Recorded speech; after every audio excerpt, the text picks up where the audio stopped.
이 시간 우리는 창세기 21장의 말씀을 통하여서 또한 뻔하지 않은 한 사람의 이야기를 듣게 됩니다.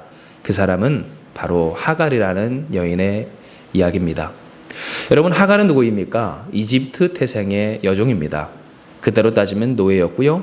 사유재산도 없고 자랑할 것도 없고 자기 권리도 주장할 수 없는 그저 비참한 불쌍한 인생입니다. 지금으로 따지면 어떠한 사람일까요? 가장 하류층이고요. 또한 다른 사람에게 의존하지 아니하면 생명조차 부지할 길이 없는 연약한 인간 이하의 존재일 겁니다. 그런데 그 하갈에 대하여서 오늘 하나님은 새로운 시각으로 그의 인생을 축복하신 하나님의 존재를 우리로 깨닫게 하여 주십니다. 우리가 잘 알다시피 이 하갈에게는 다른 소망과 삶의 희망이 없었습니다.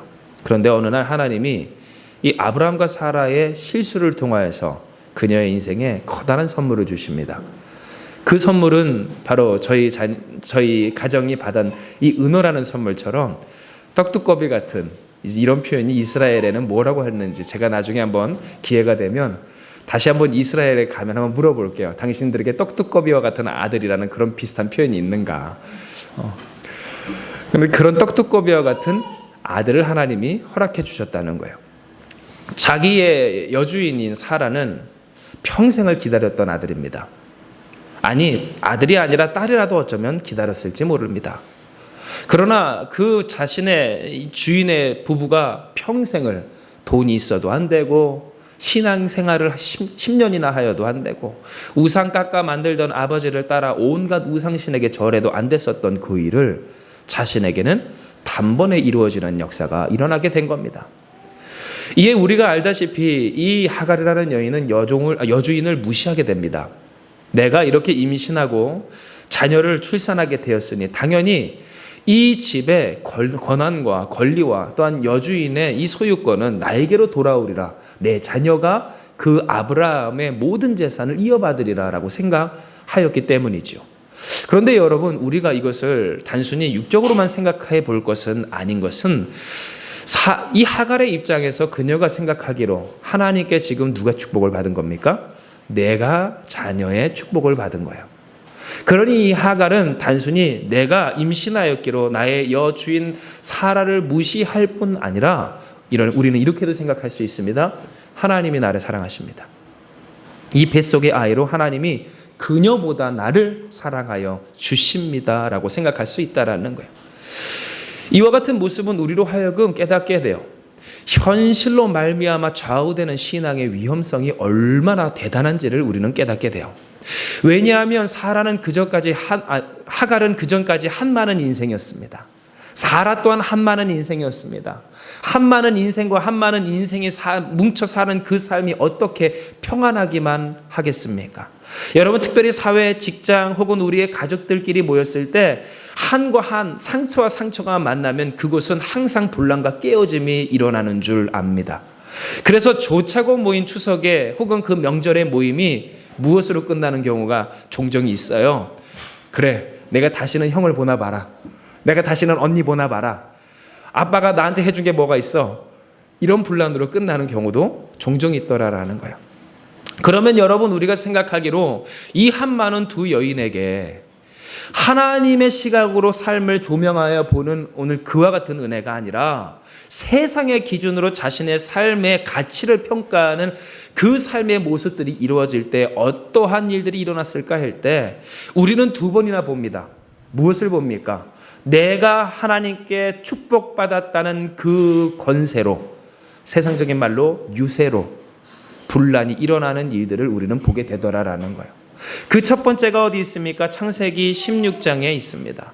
하갈이라는 여인이 임신했습니다. 임신한 이후에 그녀는 생각했습니다. 이전까지의 모든 수치가 다 지워지는 것이다 라고 생각했을지 모릅니다. 이에 그녀는 자신의 여주인 사라를 무시하기 시작합니다. 왜냐하면 그때 당시 노예는 사람이 아니었기 때문입니다.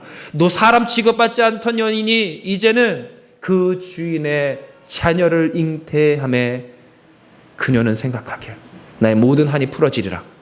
이것으로 말미암아 나의 삶이 펴지리라 이것이 나의 전화위복의 기회일이라 라고 생각했던 겁니다. 그러나 문제는 그와 같은 그녀의 생각이 착각이었고 그녀의 생각으로 말미암아 저지른 실수가 커다란 분란이 되었다라는 사실입니다. 그러므로 그녀는 무엇하게 됩니까? 여주인 사라로 말미암아 가진 고난과 수치를 겪게 됩니다. 어려움을 겪게 됩니다. 쫓겨날 위기에 처합니다. 그래서 그녀는 가출을 합니다. 그런데 여러분, 이와 같은 일이 또 있습니다. 바로 사라가 이삭을 출산했을 때입니다. 이제는 입장이 바뀌었습니다. 사라가 임신을 했습니다. 사라가 출산을 했습니다. 너에게만 하나님의 역사가 있냐? 그렇지 아니하다. 본래 나에게 있는 하나님의 축복이다라는 그러한 생각이 누구에게? 또 다른 한 많은 여인인 사라에게 주어지게 된 것입니다. 그러므로 그녀는 동일하게 이 하갈과 같이 행동합니다. 하갈을 무시합니다. 이스마엘을 무시합니다. 즉 하갈의 태중에서 태어난 아브라함의 그러나 배다른 자녀인 이 이스마엘을 무엇 취급합니까? 노예 취급합니다. 즉 사람 취급을 안 했다라는 사실입니다. 여러분, 그것을 우리가 무엇을 통해서 발견할 수 있을까요? 여러분, 우리가 누군가를 사람이라 취급한다면 아마 우리는 그를 저기 메마른 사막으로 물 한 병과 떡 한 덩이를 주고 보내지는 못했을 거예요. 그를 사람이라고 한다면 아무리 물이 많아도 물 한 가죽 부대와 떡 한 덩이를 내보내고 나이 풍족한 집안에서 쫓아내지는 못했을 거라는 거예요. 즉 죽으라고 그렇게 못했을 거라는 거예요. 그런데 여러분, 오늘 그 하갈을 이 사라가 무엇합니까? 물 가죽 부대 한 가죽 부대와 떡 한 덩이를 쥐어다가 저 광야로 내쫓아 버립니다. 살든지 죽든지 도적대를 만나든지 혹은 승냥이와 늑대와 이리와 같은 그러한 무시무시한 들짐승을 만나든지 할 것 없이 그때 당시 이 이스마엘의 나이는 약 17, 18 정도의 나이였다라고 생각할 때에 여러분, 그 아이가 몸만 컸지 무엇을 할 수 있겠습니까? 지금도 사회생활을 하는 이 청년들의 나이가 30이 됐다고 해요. 예전에야 농사를 부모와 함께 지으면 되니까 이 사회 진출 시기가 빨라지고 노동력을 위해서 결혼을 빨리 하기 때문에 그 결혼을 함에 따라 어른이 빨리 됐다라고 했지만 여러분, 그러나 이제 우리가 과학적으로 의학적으로 봤을 때 이 신체적으로 다 자라나도요, 이 뇌와 이 뇌 사이에 이 연결이 완성되는 것은 20세 그 이후라고 이야기를 하더라고요. 즉 여러분, 아이입니다. 몸만 큰 어린아이입니다. 그런데 그 어린아이를 아브라함 나의 남편의 그 자녀를 사람 취급하지 아니하고 그것으로 쫓아보냈다라는 사실에 여러분, 이것은 오늘 우리로 하여금 우리의 삶을 되돌아보게 합니다. 우리의 현실을 기반으로 우리의 삶을 평가하고 또한 속단하고 그래서 조급해하고 걱정하고 염려하는 이 어둠 속에 잠식될 때 우리의 삶에 어떤 일이 일어나는가? 여러분, 사람을 사람 취급하지 아니하는 악한 역사가 우리 가운데 있게 되는지 기억하시길 바랍니다. 여러분, 거기에 이 일에 대한 가장 큰 피해를 누가 입을까요? 우리 스스로가 입습니다. 이 세상에서 사람이라면 비단 무엇해야 한다고 합니까? 집이 있고 차가 있고 직장이 있고 사람답게 존귀하게 온전하게 남들 못지않은 인생을 살아야 한다라고 이야기를 합니다. 이것이 세상의 말이고 우리가 은연중에 생각하는 우리의 가치관입니다. 우리 스스로를 생각하는 정체성입니다. 인간의 존엄성을 어디에 둡니까? 이 세상 현실에 둔다라는 사실입니다. 그런데 여러분, 이와 같은 일들이 안타깝게도 누구에게도 있습니까? 예수 믿는 사람들에게도 있습니다. 내가 남들보다 못한 인생 살 때 하나님께 복받은 것 같지 않습니다. 내가 남들보다 부족할 때 하나님께 은혜를 입은 것 같지 않습니다. 나의 자녀가 하나님으로 내가 이 세상에서 어려움을 겪을 때 하나님이 이 가정을 버리신 것 같습니다. 그래서 여러분 기억하시죠? 마리아와 마르다, 오늘 그 오빠 나사로가 죽었을 때에 마리아 마르다는 예수님께 뭐라고 보내요? 사랑하시는 자가 지금 병들었나이다라고 이야기할 때 그 사랑은 어떤 사랑이요? 인간과 인간 사이의 호의에 불과해요. 호감에 불과해요. 아가페적인 하나님이 예수님이 직접 그들에게 보여주신 그 절절한 한량없는 사랑이 아니라 예수님이 호감을 가지고 좋아하시던 우리 오빠 나사로가 병들어 죽게 되었습니다. 즉 여러분, 지금 이 눈앞의 질병의 문제로 죽어감의 이 사건으로 말미암아 그녀들은 누구를? 곧 예수 그리스도의 사랑을 의심하게 되었다라는 사실이에요. 여러분, 근데 이와 같은 일들이 우리에게 있습니다. 우리의 삶이 어려울 때, 나의 자녀가 공고할 때, 혹은 나의 인생이 참으로 사건과 문제로 말미암아 어려워질 때, 엎어질 때, 세상 사람들에게 칭찬받지 못할 때, 내가 다른 사람 사이에서 우뚝 서지 못할 때, 그리고 특별히 나의 사랑하는 자녀가 그러할 때 우리는 서글퍼진다라는 거예요. 이 세상에서 무엇인가를 얻으면 내가 하나님께 축복받은 것 같고, 이 세상에서 무엇인가를 얻어 나의 자녀가 누리게 되면 내 인생이 복받은 것 같은데, 내 자녀가 누리지 못합니다.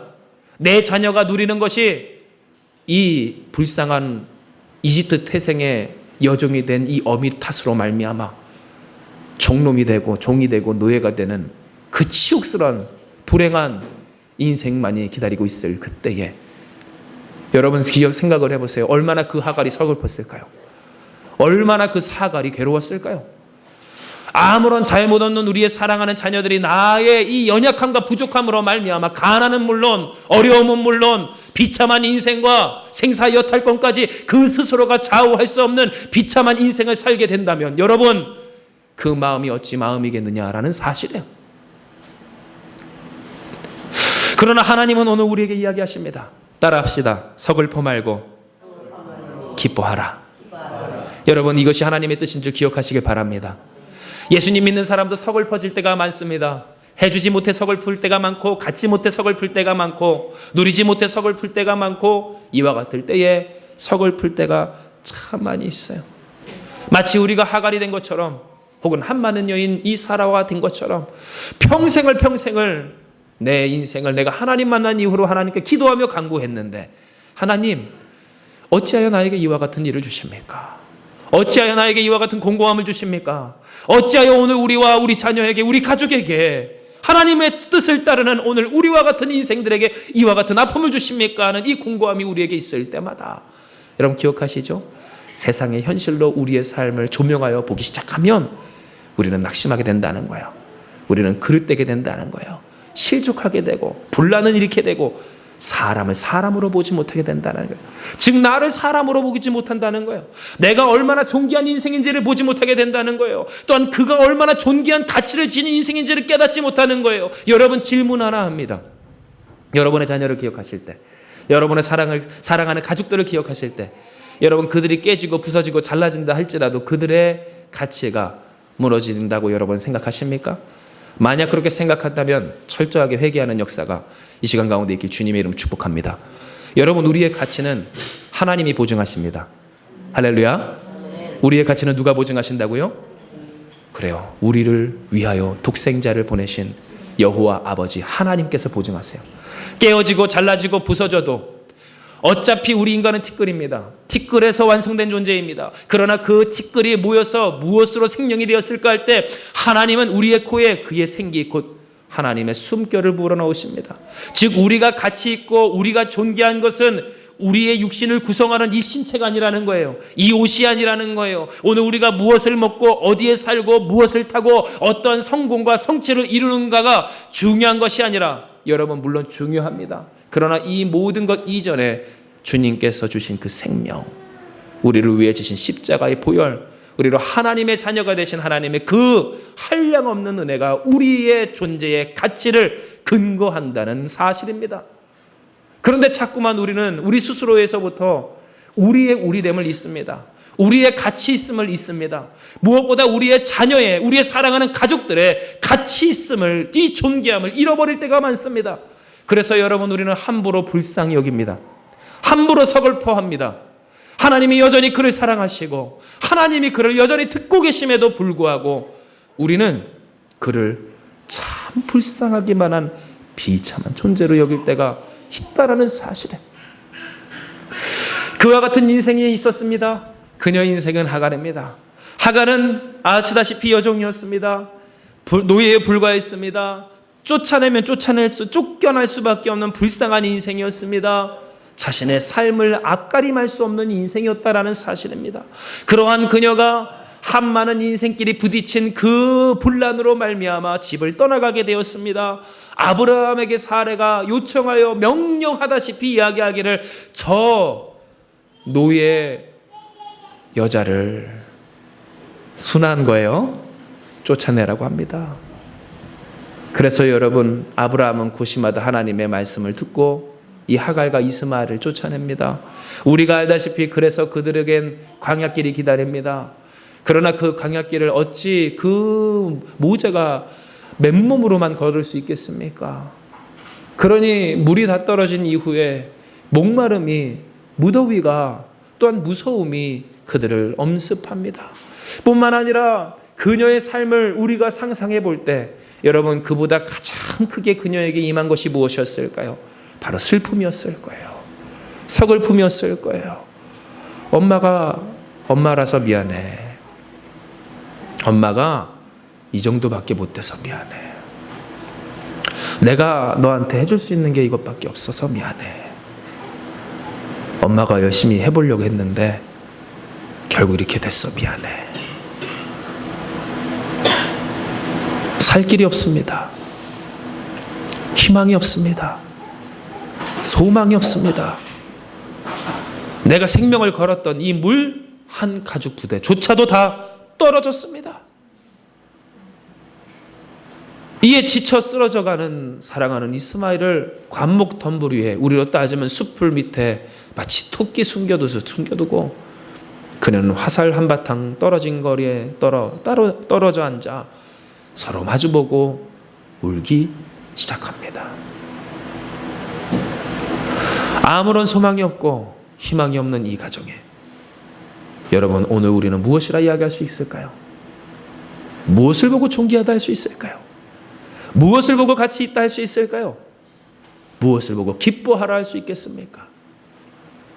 그런데 오늘 하나님은 그와 같은 가정에 놀라운 역사를 허락하십니다. 그 역사는 어떠한 역사입니까? 바로 하나님의 사자를 만나게 하사 하갈을 불러 이르되 무슨 일이냐 두려워하지 말라. 하나님이 저기 있는 아이의 소리를 들으셨나니 일어나 아이를 일으켜 내 손으로 붙들라. 그가 큰 민족을 이루게 하리라 하시니라 하셨다라는 사실입니다. 그리고 그 말씀을 들은 이 하갈이 주변을 둘러보니 20절, 하나님이 하갈의 눈을 밝히셨으므로 샘물을 보고 가서 가죽부대에 물을 채워다가 그 아이에게 마시게 하였더라라는 것이죠. 여러분, 이것은 오늘 우리에게 무엇을 깨닫게 합니까? 하나님의 말씀이 우리를 가치 있게 하는 줄 믿으시기 바랍니다. 하나님의 말씀이 죽을 우리를 살아있게 하여 주시는 줄 믿으시길 바랍니다. 하나님의 말씀이 소망 잃은 우리를 기뻐하게 하여 주시는 줄 믿으시길 바랍니다. 그러므로 여러분, 우리가 이 말씀을 볼 때에 그들은 소망이 없었습니다. 희망이 끊겼습니다. 이 세상에 대한 모든 기쁨이 사라졌습니다. 누릴 수 있는 것이 없어졌습니다. 그러한 그들의 인생 가운데 하나님 사자를 보내어 나타내십니다. 그리고 말씀하여 주시기를 내가 그로 하여금 큰 민족을 이룰 거야. 그리하면 하갈에게 무엇을 요구하십니까? 명하시길 일어나 아이를 일으켜 내 손으로 붙들라 이야기하십니다. 여러분, 이것이 우리에게 주는 메시지가 뭘까요? 다시 한번 따라합시다. 서글퍼 말고 기뻐하라.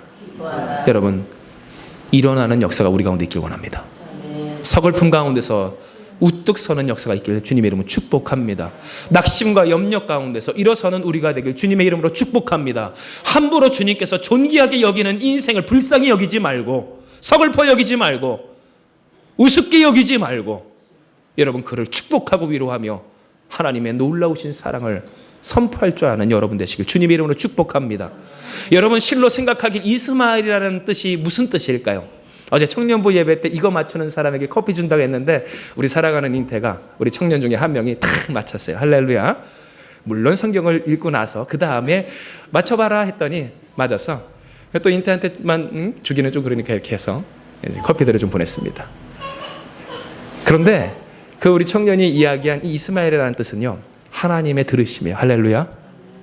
그 이름의 뜻이 누구라고요? 누구의 소유라고요? 이스마엘이라고. 이스마엘. 아들의 이름이에요. 즉 여러분, 하나님이 그 이스마엘에게 이름을 지어주실 때 내가 이 영혼의 목소리를 끝까지 듣는다, 하나님이 약속하신 거예요. 그런데 여러분, 이 사실을 누가 잊어요? 하갈이 있습니다. 이 이름 누가 주신 것을 잊어요? 하갈이 있습니다. 이 이름을 주신 하나님께서 그들과 함께 하심을 누가 잊어요? 하갈이 있습니다. 그러므로 그 하갈은 소망을 끊어버립니다. 희망을 그쳐버립니다. 들으시는 하나님의 존재를 망각해버립니다. 그 이스마엘을 불쌍히 여기기만 합니다. 그런데 하나님은 여전히 그를 듣고 계십니다. 그래서 하갈에게 하나님이 응답하실 때에 여러분 누구의 목소리를 하나님이 들으시고 응답하셨대요? 이스마엘의 울음소리를 들으시고 하나님이 하갈에게 나타났어요. 하갈의 울음소리가 아니라 하나님이 약속하신 대로 내가 너의 목소리를 끝까지 듣겠노라라고 약속하신 그 이스마엘의 존재의 부르짖음을 그가 들으시고 나타나사 응답하여 주시기를 너는 일어나 내 손으로 내 자녀를 일으켜 세우라고 하나님 말씀하여 주신 것입니다. 그러므로 이 시간 이 말씀은 우리에게 깨닫게 돼요. 우리의 삶에 진정 부족한 것이 무엇인가? 우리가 이 시간 채워야 할 것이 무엇인가? 여러분 서글픔을 넘어 우리를 듣고 계신 하나님을 향한 믿음인 줄 기억하시길 바랍니다. 이 세상의 현실이 아픔이 어려움이 또한 막막한 오늘 여러 가지 문제가 우리 앞에 찾아올 때 눈에 보이는 것들로 우리는 우리의 삶을 판가름하고 평가하며 우리의 자녀들과 가족들의 삶까지도 재단하지만 하나님은 이야기하여 주시는 거예요. 내가 너를 존귀하게 하리니 너는 서글픔에서 일어나 내 손으로 그를 일으켜 붙들라고. 그러면 여러분 오늘 이 시간 우리는 깨달아야 돼요. 한 걸음 더 나아가 주님께서 오늘 우리에게 허락하여 주시는 이 말씀처럼 우리가 일어나 그를 붙들어 일으킬 때 어떠한 역사가 일어날까라는 거예요. 여러분 우리가 말씀을 한 구절 찾습니다. 요한일서 2장 12절에서 14절입니다. 요한일서 2장 12절에서 14절의 말씀입니다.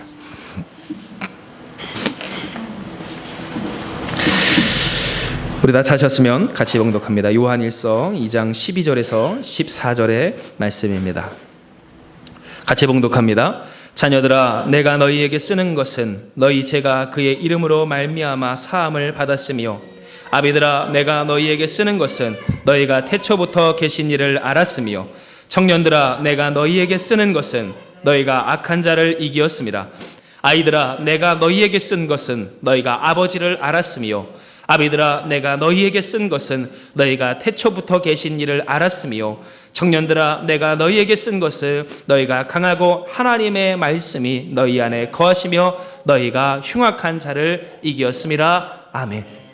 여러분 우리가 생각하기에 우리가 일어나 서글픔을 이겨내고 우리가 일어나 근심을 이겨내고 우리가 일어나 염려를 이겨내고 우리가 일어나 우리의 삶의 모든 어둠과 아픔을 이겨내면 그러면 우리의 삶에 무엇이 있을까? 그래서 우리에게 주어지는 것이 무엇일까? 라고 생각하지만 하나님은 우리에게 이야기하여 주십니다. 여러분 첫째, 생명수 샘물 되신 그리스도 예수를 발견케 하는 역사가 우리 가운데 있는 줄 믿으시기 바랍니다.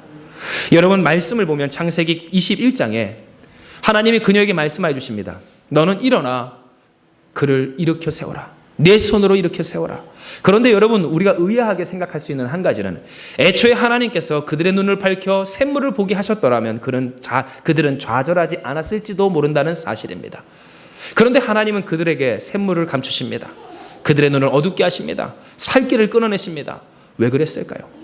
여러분 하나님이 주시는 샘물이 아니하고서는 근근한 인생을 살 수밖에 없기 때문입니다. 그러나 하나님은 그들에게 근근한 인생이 아니라 충만한 인생을 살게 하십니다. 즉 그들로 하여금 샘물을 발견하게 하여 주시기를 모든 근심과 낙심과 슬픔을 이겨나가게 하실 만한 생명수 샘물을 주셨다라는 사실입니다. 그렇다면 이 샘물이 우리에게 있어 누가 되시겠습니까? 그리스도 예수이십니다. 즉 여러분 이것은 우리에게 무엇을 깨닫게 합니까? 신앙의 교훈 첫째요. 우리는 힘겹고 어려울 때 예수님이 내게 먼저 힘주시면 내가 일어나겠습니다 라고 기도할 때 많아요. 그런데 거꾸로 언제 예수님이 우리에게 생명 되시고 능력 되십니까? 힘들고 어렵더라도 길을 쓰고 바락바락 기어서라도 주님의 전에 엎드려질 때에 주님께서 우리에게 생명수 되시는 줄 믿으시기 바랍니다. 우리는 너무나도 쉽게 이 신앙생활을 생각해요. 우리의 습관대로 떠먹여주는 신앙을 우리는 바랄 때 많아요. 그러나 하나님은 우리를 장성하게 원하십니다. 자라나게 하시길 원하십니다. 천국에서 하나님과 예수님과 함께 그 모든 복락을 누리기를 원하십니다. 그러려면 우리는 자라나야 합니다. 그러면 자라나려면 무엇해야 할까요? 저희 은호도요. 요즘은 밥을 먹었다 안 먹었다 하는데요. 자기가 좋아하는 거, 특히 저희 은호 만두를 좋아합니다. 제가 고등학교 때 자칭 별명이 만두 귀신이었어요. 제 친구가 그 얘기를 듣고 야 얘는 목사할 건데 귀신이래 지가. 그래서 나는 만두 귀신이다 그러면서 다녔던 기억이 납니다. 아까 전에 제가 잠깐 많이 먹는다는 얘기가 나왔는데요. 저는 만두 이만한 왕만두를 한 번에 30개 이상을 먹을 수 있는 사람입니다. 먹는 거 자랑해서 뭐 하겠느냐 싶지만 그렇게 만두를 좋아해요. 그런데 저희 아들 은호가 만두를 좋아합니다. 제가 먹을 때 만두를 물에다가 같이 삶아서 만두를 쥐어주면 탁 두 개를 짚고서는 양쪽을 번갈아 가면서 뜯어 먹으면서 만족스러워 좋대요. 그런데 여러분 예전에 저희 은호는요 먹여줘야 드시고요 두드려야 들이마시고요 쓰다듬어 드려야 응아를 하셨어요.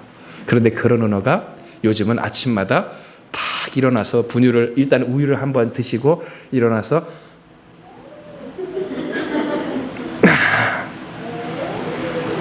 봐 하면 이제 가야 되는 거예요. 이제 그 화장실에 이제 응아 씻으러 가야 돼요. 혼자 잘하십니다. 이제 나중에 뒤처리까지 혼자 잘하게 될 줄로 믿습니다. 빨리 그날이 오길 소망합니다. 그런데 여러분 이게 자라남이에요. 언제까지 떠먹여줘야만 먹을 수 있고 끝까지 내가 쓰다듬어 줘야만 트림하고 배변할 수 있는 것이 아니라 내가 어렵고 힘들 때 자의적으로 나아가 하나님의 생명수를 얻어 마실 수 있는 오늘 이것이 자라남이라는 거예요. 영적 성숙이라는 사실이에요. 그 성숙을 하나님은 우리에게 바라시되 그러므로 하나님은 이 하갈과 그 가정에게 말씀해 주시기를 너희가 일어나라. 그리하면 내가 이 생명수를 너희에게 부어 주리라 말씀하여 주시라고 있다는 사실입니다. 사랑하는 여러분, 생명수 샘물 대신 그 주님을 마시는 여러분 되시길 주님의 이름으로 축복합니다. 일어나서 여러분 마시세요. 그런데 여러분 중요한 것은 그 샘물을 마실 때 우리는 무엇을 느끼게 됩니까? 바로 우리가 읽은 요한일서 2장의 말씀처럼 우리가 누구인지를 깨닫게 됩니다. 왜냐하면 앞서 여러분께 말씀드렸다시피 현실에 의거하여 자신의 인생의 가치를 가늠하는 사람에게는 어떠한 폐악이 일어난다고요? 인간처럼 보여지지 아니하는 폐악이 일어난다고 그랬어요. 이해되시죠? 무엇인가 깨지고 잘라지고 부서지고 없어지면 내가 혹은 내 주변에 그 사람이 인간이 아닌 그저 불쌍한 존재로만 여겨지게 되는 거예요.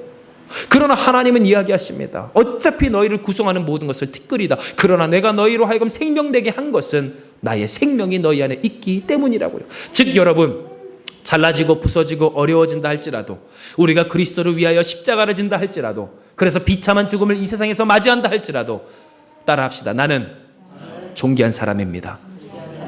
여러분 이 사실을 잊지 않는 여러분 되시길 주님의 이름으로 축복합니다. 그런데 이와 같은 사실을 극심한 박해 가운데서 괴로워하던 이 초대교회 성도들에게 지금 이 말세라고 이야기를 할 때에 그 말에 아멘으로 화답할 수밖에 없었던 비참한 이 신앙인들에게 사도 요한은 요한 1서의 편지를 통하여서 이야기하기를 사랑하는 자녀들아 내가 너희에게 쓰는 이것은 너희의 죄가 그의 이름으로 말미암아 사함을 받았음이요 아비들아 내가 너희에게 쓰는 것은 너희가 태초부터 계신 하나님을 알았음이요 청년들아 내가 너희에게 쓰는 것은 너희가 악한 자를 이기었습니다. 아이들아 내가 너희에게 쓴 것은 너희가 아버지 우리 하나님을 알았음이요 아비들아 내가 너희에게 쓴 것은 너희가 태초부터 계신 그리스도 예수를 알았음이요 청년들아 내가 너희에게 쓴 것은 너희가 강하고 하나님의 말씀이 너희 안에 거하시며 너희가 흉악한 자를 이기었음이라. 아멘. 여러분 우리 무슨 말입니까? 따라합시다. 우리는 이긴 자입니다. 여러분 그리스도 예수로 말미암아 이기는 자가 우리인 줄 믿으시길 바랍니다. 근심과 낙심과 세상의 유혹과 우리의 정욕과 이 세상의 모든 핑계거리와 악한 것들 가운데서 그리스도 예수로 말미암아 승리할 수 있는 새로운 피조물이라는 사실이에요. 즉 여러분 우리가 일어나 그리스도 예수의 생명샘물을 마실 때에 우리는 발견하게 됩니다. 우리의 삶의 가치를 발견하게 됩니다. 나의 사랑하는 자녀들의 가치를 발견하게 됩니다. 돈이 없어도 괜찮습니다.